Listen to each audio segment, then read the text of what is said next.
ఏ విధంగా ఒక్కొక్కరిని కన్విన్స్ చేశాం, ఎన్ని అవరోధాలని స్టెప్ బై స్టెప్ దాటుకుంటూ వచ్చాం, ఏ విధంగా పూర్తి చేసినాం అనుకున్నప్పుడు ఇప్పుడు జరిగింది చూసి చాలా బాధేస్తుంది.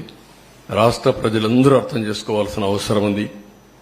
ఈ ప్రాజెక్టుని పూర్తిగా సర్వనాశనం చేయడానికి వైఎస్ఆర్ కాంగ్రెస్ పార్టీ అహంభావంతో జగన్ చేసినటువంటి దుస్సాహసం, నేను ఆ వర్డ్ వాడుతున్నా, దుస్సాహసం. దాంతో ఈ విధంగా ఈ పరిస్థితి వచ్చింది. అందుకే నేను ఒక మాట చెప్పాను, అర్హత లేని వాళ్ళకి అధికారం వస్తే ఇవే జరుగుతాయి. ముఖ్యమంత్రిగా కాదు, రాజకీయాలకే అర్హత లేని వ్యక్తులు. అది ప్రజలందరూ అర్థం చేసుకోవాల్సిన అవసరం ఉంది. ఒకరి గురించి ఆంబోతుల మారిగా మాట్లాడచ్చు, మమ్మల్ని విమర్శించవచ్చు, అది కాదు ఇక్కడ ఇష్యూ. ఎవడైనా సరే, బుద్ధి జ్ఞానం ఉండేవాడు ఎవడైనా సరే ఆలోచించాలి.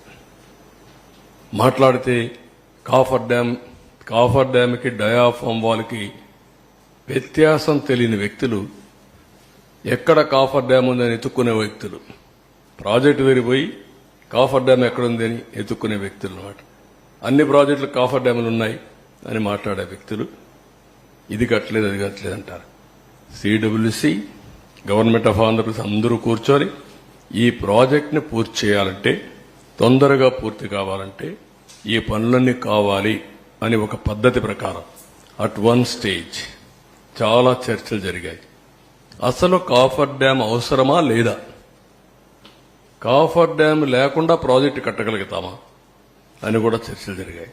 కాదు, సేఫ్టీ ఉంది, ప్రాబ్లమ్స్ ఉన్నాయి, కాఫర్ డ్యామ్ కూడా పర్మనెంట్ కాదు. కాఫర్ డ్యామ్ 2 ఏళ్ళలో 3 ఏళ్ళలో ఉంటుంది.